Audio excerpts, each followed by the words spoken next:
ಸುಪ್ರಸಿದ್ಧ ಚಿಕ್ಕಣ್ಣ ಸ್ವಾಮಿ ದೇಗುಲದ ರಸ್ತೆಯೇ ಅಧ್ವಾನ. ಗುಂಡಿ ಬಿದ್ದ ರಸ್ತೆಯಲ್ಲಿಯೇ ದೇವರ ದರ್ಶನಕ್ಕೆ ಭಕ್ತರ ದಂಡು. ಚಿಕ್ಕಣ್ಣಪ್ಪ ಭಕ್ತರಿಗಿಲ್ಲ ಕನಿಷ್ಠ ಮೂಲಭೂತ ಸೌಕರ್ಯ. ಎಸ್, ತುಮಕೂರು ಜಿಲ್ಲೆ ಹೆಬ್ಬೂರು ಹೋಬಳಿ ಬಳಿ ಇರೋ ಸುಪ್ರಸಿದ್ಧ ಚಿಕ್ಕಣ್ಣ ಸ್ವಾಮಿ ದೇಗುಲಕ್ಕೆ ತುಮಕೂರಿನ ಜನ ಮಾತ್ರವಲ್ಲದೆ ಬೆಂಗಳೂರು, ಮಾಗಡಿ, ರಾಮನಗರ ಸೇರಿದಂತೆ ಹಲವು ಜಿಲ್ಲೆಗಳಿಂದ ಭಕ್ತರು ಸಾಗರೋಪಾದಿಯಲ್ಲಿ ಆಗಮಿಸುತ್ತಾರೆ. ಬರೀ ಹಿಂದೂಗಳು ಮಾತ್ರವಲ್ಲದೆ ಮುಸ್ಲಿಂ ಭಕ್ತರು ಈ ದೇಗುಲಕ್ಕೆ ಬರ್ತಾರೆ. ಪ್ರತಿ ವರ್ಷ 3 ದಿನಗಳ ಕಾಲ ಅದ್ದೂರಿ ಚಿಕ್ಕಣ್ಣ ಸ್ವಾಮಿ ಜಾತ್ರೆ ಕೂಡ ನಡೆಯುತ್ತೆ. ಅಲ್ಲದೆ ಪ್ರತಿ ಶನಿವಾರದಂದು ಸಾವಿರಾರು ಸಂಖ್ಯೆಯಲ್ಲಿ ಈ ದೇಗುಲಕ್ಕೆ ಭಕ್ತರು ಬರ್ತಾರೆ. ಆದರೆ ಈ ದೇಗುಲಕ್ಕೆ ಬರುವ ರಸ್ತೆಯಲ್ಲಿ ಸಾವಿರಾರು ಗುಂಡಿಗಳು ಬಿದ್ದಿದ್ದು ಜನರು ಹೈರಾಣಾಗಿದ್ದಾರೆ. ಹೌದು, ಚಿಕ್ಕಣ್ಣ ಸ್ವಾಮಿ ದೇಗುಲ ಸುಮಾರು 500 ವರ್ಷಗಳ ಇತಿಹಾಸ ಇದ್ದು ಪುರಾಣ ಪ್ರಸಿದ್ಧಿಯಾದ ದೇಗುಲವಾಗಿದೆ. ಇಲ್ಲಿ ಬಂದು ತಮ್ಮ ಕಷ್ಟ ಹೇಳಿಕೊಂಡ್ರೆ ಚಿಕ್ಕಣ್ಣಪ್ಪ ಕಾಪಾಡ್ತಾನೆ ಅನ್ನೋ ನಂಬಿಕೆ ಸುತ್ತಮುತ್ತಲ 10 ಹಳ್ಳಿಗಳ ಜನರ ನಂಬಿಕೆಯಾಗಿದೆ. ಇಂತಹ ಪುರಾಣ ದೇಗುಲಕ್ಕೆ ನಿತ್ಯ ಬೆಂಗಳೂರಿನಿಂದ ನೂರಾರು ಮಂದಿ ಭಕ್ತರು ಆಗಮಿಸುತ್ತಾರೆ. ತುಮಕೂರು ಕುಣಿಗಲ್ ಹೆದ್ದಾರಿಯಲ್ಲಿ ಬರುವ ಹೆಬ್ಬೂರಿನಿಂದ ಕೇವಲ 5 ಕಿಲೋಮೀಟರ್ ದೂರದಲ್ಲಿದೆ. ಬನ್ನಿ ಮರದ ಕಟ್ಟೆಯಿಂದ 2 ರಿಂದ 3 ಕಿಲೋಮೀಟರ್ ದೂರದಲ್ಲಿರೋ ಚಿಕ್ಕಣ್ಣಸ್ವಾಮಿ ದೇಗುಲಕ್ಕೆ ಹೋಗುವ ರಸ್ತೆ ಗುಂಡಿಗಳು ಬಿದ್ದು ಸುಮಾರು ವರ್ಷಗಳೇ ಉರುಳಿದ್ರೂ ಕೂಡ ಶಾಸಕರಾಗ್ಲಿ ಅಧಿಕಾರಿಗಳಾಗ್ಲಿ ಇತ್ತ ತಿರುಗಿಯೂ ಸಹ ನೋಡ್ತಾ ಇಲ್ಲ. ಇನ್ನು ಶಾಸಕ ಸುರೇಶ್ ಗೌಡ ಅವರು ಚಿಕ್ಕಣ್ಣಸ್ವಾಮಿ ದೇಗುಲಕ್ಕೆ ಸಾಕಷ್ಟು ಬಾರಿ ಬಂದು ಪೂಜೆಯನ್ನ ಸಲ್ಲಿಸಿ ಹೋಗ್ತಾರೆ. ಅಷ್ಟೇ ಯಾಕೆ, ಚಿಕ್ಕಣ್ಣಸ್ವಾಮಿ ದೇಗುಲದ ಪ್ರಧಾನ ಅರ್ಚಕರಾಗಿರೋ ಪಾಪಣ್ಣ ಅವರು ಕೂಡ ರಾಜಕಾರಣದೊಂದಿಗೆ ನಿಕಟ ಸಂಪರ್ಕವನ್ನ ಹೊಂದಿದ್ದಾರೆ. ಆದರೂ ಕೂಡ ಈವರೆಗೂ ಕನಿಷ್ಠ ರಸ್ತೆಗೆ ಡಾಂಬರೀಕರಣಗೊಳಿಸುವ ಕೆಲಸ ಮಾತ್ರ ಮಾಡದೇ ಇರುವುದು ಬೇಸರದ ಸಂಗತಿಯಾಗಿದೆ.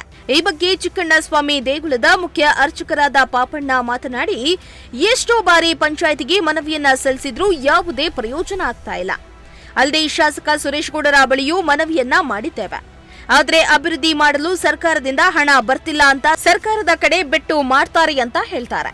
ಚಿಕ್ಕಣ್ಣಸ್ವಾಮಿ ಹಟ್ಟಿಗೆ ಹೊಸ ರಸ್ತೆ ಮಾಡದಿದ್ರೂ ಪರವಾಗಿಲ್ಲ, ಗುಂಡಿಗಳನ್ನ ಮುಚ್ಚಿದ್ರೆ ಸಾಕು ಅಂತ ತಮ್ಮ ಅಳಲನ್ನ ತೋಡಿಕೊಂಡ್ರು. ಪ್ರಸಿದ್ಧವಾದಂತಹ ಚಿಕ್ಕಣ್ಣಸ್ವಾಮಿ ದೇವಸ್ಥಾನಕ್ಕೆ ರಸ್ತೆಗೆ ಹದಗೆಟ್ಟೋಗಿದೆ ಸರ್. ತಾವು ಧರ್ಮದರ್ಶಿಗಳಿದ್ದೀರಾ, ಪ್ರಭಾವಿಗಳಿದ್ದೀರಾ, ಆದರೂ ರಸ್ತೆ ಮಾಡಿಸಲು ಆಗದೇ ಇರುವಷ್ಟು ಹೀನಾಯ ಪರಿಸ್ಥಿತಿ ಬಂದ್ರ ರಸ್ತೆ ಆಗೋದು ಅಂತಂದರೆ ನಾವು ಸಂಬಂಧಪಟ್ಟವ್ರ ಗಮನಕ್ಕೆಲ್ಲ ತಂದಿದ್ದೀವಿ. ಬಟ್ ಅವರು ಯಾವ ಥರ ಇದ್ರ ಬಗ್ಗೆ ಯೋಚನೆ ಮಾಡೋದಂತ ನಮಗೂ ಗೊತ್ತಿಲ್ಲ. ನಾವು ಹೇಳೋವಷ್ಟು MLA ಇರ್ಬೋದು, MPS ಇರ್ಬೋದು, ಬಟ್ ಎಲ್ಲರೂ ಗಮನಕ್ಕೆ ತಂದಿದ್ದೀವಿ. ಅವಾಗಿಂದ ನಾವು ಸುಮಾರು ವರ್ಷಗಳಿಂದ ನಾವು ಹಿಂಗೆ ನಡ್ಕೊಂಡ್ಬಂದಿದ್ದೆ. ಮತ್ತು ಗೌರಿಶಂಕರ್ 35 ಕೋಟಿ ಹಾಕ್ತೀವಿ 3.25 ಕೋಟಿ ನಾವು ಮಾಡಿದ್ದೀವಿ ಅಂತ ಹೇಳಿದ್ರು. 3.25 ಕೋಟಿನಲ್ಲಿ ಅದು ಸ್ಯಾಂಕ್ಷನ್ ಆಗಿ ಬರಬೇಕು. ಧರ್ಮದರ್ಶಿಗಳಿದ್ದೀರಾ, ಪ್ರಭಾವಿ ಪಕ್ಷದ ನಾಯಕರು ಸಹ ಇದ್ದೀರಾ, ನಿಮ್ಮ ಮಾತಿಗೆ ಕಿಮ್ಮತ್ ಅಲ್ಲ ಬೇಡ, ಇಲ್ಲಿ ಇದ್ದೀವಿ ಒಪ್ಕೊಂತೀನಿ, ಇಲ್ಲ ಅಂದ್ರಲ್ಲ. ಜೊತೆಯಲ್ಲಿ ಎಲ್ಲರಿಗೂ ಹೇಳ್ದಂದ ತಕ್ಷಣ ಮಾಡಬೇಕಲ್ಲ. ಅಲ್ಲ, ಅಟ್ಲೀಸ್ಟ್ ಲಕ್ಷಾಂತರ ಜನ ಡೈಲಿ ಇದು ವಿಸಿಟ್ ಮಾಡೋಂಥ ಕ್ಷೇತ್ರದೂ ಸಹ ಕ್ಷೇತ್ರ ಶಾಸಕರಿಗೂ ಅದು ಅರಿವಿದೆ. 2 ಬಾರಿ 3ನೇ ಬಾರಿ MLA ಆಗಿರೋದು ಅರಿವು ಅರಿವಿದೆ. ಬಟ್ ಮಾಡಬೇಕು. ಸರ್ಕಾರದಲ್ಲಿ ಈಗ ಮಾತೇ ಇದೆ, ಈಗ 5 ಗ್ಯಾರಂಟಿ ಕೊಟ್ಟೋದ್ರಿಂದ ಯಾವುದೂ ನಮ್ಗೆ ಹಣಗಳು ಬಂದಿಲ್ಲ, ಮಾಡಿಲ್ಲ ಅಂತ ಹೇಳಿದರೆ ಅವರು ಸಹ ಮಾಡಲಿಕ್ಕೆ ಅವ್ರಿಗೂ ನಾವು ರಿಕ್ವೆಸ್ಟ್ ಕೊಟ್ಟಿದ್ದೀವಿ. ಅವರು ಮಾಡ್ತೀವಿ ಅಂತ ಒಪ್ಪಿದ್ದಾರೆ. ಅಲ್ಲ, ಹೊಸದಾಗಿ ಗುದ್ಲಿ ಪೂಜೆ ಮಾಡಿ ಅಂತ ಏನು ಕೇಳ್ತಾ ಇಲ್ವಲ್ಲ, ಇರ್ತಕ್ಕಂಥ ಮೂಲಭೂತ ಸೌಲಭ್ಯನ ಸ್ವಚ್ಛತೆ ಕಮ್ಮದು ಅಂತ ಅದು ರಾಜಕಾರಣಿಗಳ ಗಮನದಲ್ಲಿ ಬರಬೇಕಲ್ಲ. ಇನ್ನು ಚಿಕ್ಕಣ್ಣಸ್ವಾಮಿ ಹಟ್ಟಿಯಲ್ಲಿ ಇದೊಂದೇ ಸಮಸ್ಯೆ ಮಾತ್ರ ಅಲ್ಲ, ದೇಗುಲದ ಆವರಣದಲ್ಲಿ ಕಸದ ರಾಶಿಯೇ ತುಂಬಿದೆ. ರಾಶಿ ಕಸ ಬಿದ್ದಿದ್ರೂ ಕೂಡ ಅದನ್ನ ಎತ್ತುವ ಕೆಲಸವನ್ನ ಗ್ರಾಮ ಪಂಚಾಯಿತಿಯಾಗ್ಲಿ ಅಥವಾ ದೇಗುಲದ ಮಂಡಳಿಯಾಗ್ಲಿ ಗಮನ ಹರಿಸದಿರುವುದು ದುರಂತವೇ ಸರಿ. ಇತ್ತ ಚಿಕ್ಕಣ್ಣಸ್ವಾಮಿ ಹಟ್ಟಿಯಲ್ಲಿ ಇರೋ ಶುದ್ಧ ಕುಡಿಯುವ ನೀರಿನ ಘಟಕ ಕೆಟ್ಟು ಅದೆಷ್ಟೋ ದಿನಗಳಾದ್ರೂ ಈವರೆಗೂ ಸರಿಪಡಿಸುವ ಕೆಲಸವನ್ನ ಅಧಿಕಾರಿಗಳು ಮಾಡ್ತಾ ಇಲ್ಲ. ಲಕ್ಷಾಂತರ ಮಂದಿ ಬರೋ ದೇಗುಲದ ಸ್ಥಿತಿಯೇ ಹೀಗಾದ್ರೆ ಸಾಮಾನ್ಯ ಹಳ್ಳಿಗಳ ಸ್ಥಿತಿ ಇನ್ಯಾವ ರೀತಿ ಇರಬಹುದು? ನಮ್ಮ ಪಂಚಾಯಿತಿ ವ್ಯಾಪ್ತಿಯ ಇತಿಹಾಸ ಪ್ರಸಿದ್ಧವಾದಂಥ ಚಿಕ್ಕಣ್ಣಸ್ವಾಮಿ ದೇವಸ್ಥಾನದ ಸುತ್ತಮುತ್ತ ಮೂಲಭೂತ ಸೌಲಭ್ಯಗಳನ್ನು ಒದಗಿಸುವಲ್ಲಿ ಸಂಪೂರ್ಣ ಪಂಚಾಯಿತಿ ವಿಫಲ ಆಗಿದೆ ಅಂತ ಹೇಳಿ ಧರ್ಮದರ್ಶಿಗಳು ಆರೋಪ ಮಾಡಿದ್ದಾರೆ. ಇದ್ರ ಬಗ್ಗೆ ನಿಮ್ಮ ಅಭಿಪ್ರಾಯ? ಈಗ ನಾನು ಪಂಚಾಯತಿ ಅಭಿವೃದ್ಧಿ ಅಧಿಕಾರಿಯಾಗಿ ಕಣ್ಕುಪ್ಪಗೆ 2 ದಿವಸ ಆಗಿದೆ. ಪ್ರಭಾರ ನಾನು ಸಿಲ್ವಾರ್ ಗ್ರಾಮ ಪಂಚಾಯತಿಯಲ್ಲಿ ಕಾರ್ಯನಿರ್ವಹಿಸ್ತಾ ಇದ್ದೆ. ಇಲ್ಲಿ PDO ಇಲ್ಲದ್ರಿಂದ ನನಗೆ ಪ್ರಭಾರ ಹಾಕೋರೆ 2 ದಿವಸ ಆಗಿದೆ. ಅದೇನಿದೆ ನೀವು ಏನು ಹೇಳ್ತಾ ಇದ್ದೀರೋ ಆ ವಿಚಾರವಾಗಿ ಗ್ರಾಮಕ್ಕೆ ಭೇಟಿ ನೀಡಿ ಅಲ್ಲಿ ಸ್ವಚ್ಛತೆ ಬಗ್ಗೆ ಏನೇನಾಗಿದೆ ನೋಡಿಬಿಟ್ಟು ಇನ್ನು ಮುಂದಿನ ಕ್ರಮ ನಾನು ತಗೊಳ್ತೀನಿ.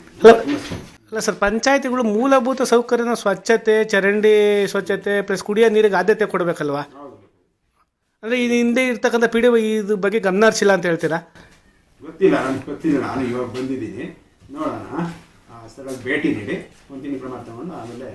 ಇನ್ನು ಪುರಾತನ ಪ್ರಸಿದ್ಧ ಚಿಕ್ಕಣ್ಣಸ್ವಾಮಿ ಹಟ್ಟಿಯ ದುಸ್ಥಿತಿ ಹೇಳತಿರದಾಗಿದ್ದು, ಅಧಿಕಾರಿಗಳು ಶಾಸಕರು ಬದಲಾದ್ರೂ ಈ ದೇಗುಲಕ್ಕೆ ಬರುವ ರಸ್ತೆ ಮಾತ್ರ ಸರಿಯಾಗ್ತಿಲ್ಲ.